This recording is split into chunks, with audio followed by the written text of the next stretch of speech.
For the past 6 years, Elon Musk has been the richest man in the world. He owns Tesla, he owns X, he owns SpaceX, and lots more. But then, he received a shocking response from a southern country in Africa known as Namibia. Yes, so Starlink company owned by Elon Musk came into Namibia and they were like, we want to start a company here. But then, Namibia told them bluntly, no, if you guys cannot meet up to this requirement, we do not need Starlink in our country. Welcome to Solid Finance Podcast, where we bring you finance and economic updates on things that are happening in Africa and the world at large. Let's get back to the matter of the day. Starlink is already operating in many African countries. Countries like Nigeria, Kenya, Rwanda, Zambia, Zimbabwe, Mozambique, Botswana, Malawi, Niger, Benin, Ghana, Sierra Leone, and Liberia. That means they've already covered like a large part of Africa. Now, the company Starlink promises fast internet access in places where traditional network fail. Now, at the hearing of that you have fast internet access, you would expect every country to be happy. But then Namibia and South Africa looked at it critically and then told them, if you guys can't meet up to what we want, we cannot do business with you. My people, Elon Musk just got blocked in Africa, and not by a superpower, by a small country with just 3 million people, Namibia. Let's break it down. You see, Elon has been moving very fast across the continent, rolling out his internet company, Starlink, in over 20 countries and getting governments to bend the rules to let him in. Specifically, local ownership laws, rules that were designed to ensure that Africans actually benefit from the industries operating in their own countries. But Namibia said no. No exceptions, no special treatment, no shortcuts. In fact, they accused Starlink of operating illegally, issued a cease and desist, and even confiscated equipment from users. Their message was simple.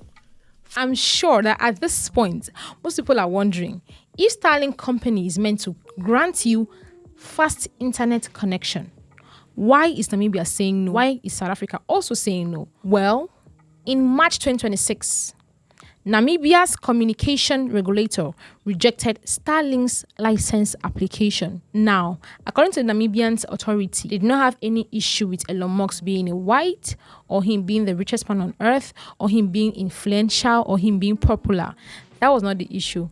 The issue was just they did not meet up to some certain legal requirements. According to the Namibian newspaper, they say, and I read, the Communications Regulation Authority of Namibia, CRAN, has officially declined the application by Starlink to operate in Namibia, rejecting both its Class Comprehensive Telecommunication Service License, ECS and ECNS, and its Spectrum License for satellite internet services. The decision was published in the Government Gazette yesterday. The authority resolved to decline the award of a Spectrum License to Starlink Internet Services Namibia, Pty Limited, for provisions of satellite and services. So this was published on the 24th of March 2026. The government has said it all. If you cannot follow our legal requirements, it means that we cannot do business. For me, that is not being proud or being arrogant or being ignorant.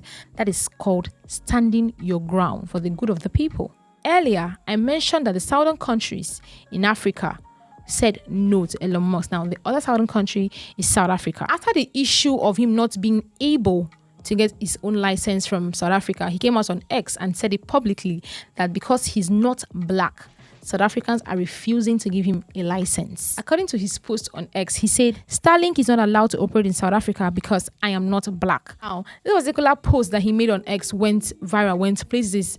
Americans were commenting, Nigerians were commenting, but the particular one that got my attention was the response from Clayson Moyela. That is like a very popular person in South Africa. He said, sir, that's not true and you know it. It's got nothing to do with your skin color. Starlink is welcome to operate in South Africa, provided there's compliance with local laws. This is a global international trade and investment principle.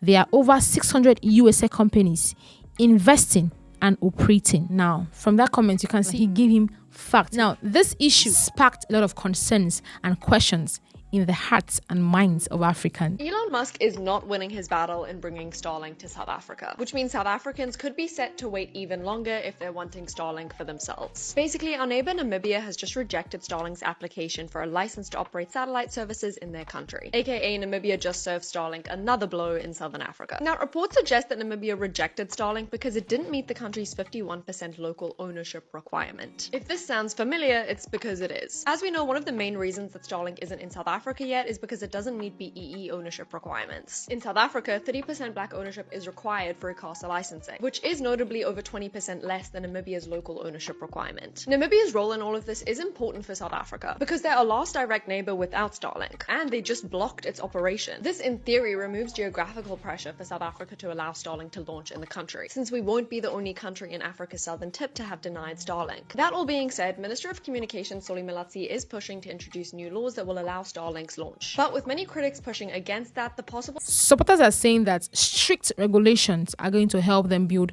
their economy to a higher level. But then critics are saying that strict regulation are going to discourage investors and slow down technology. This story goes beyond Elon Musk. This goes to say that Africa is now setting its own rules and building great confidence. For decades, African countries were being seen as the marketplace.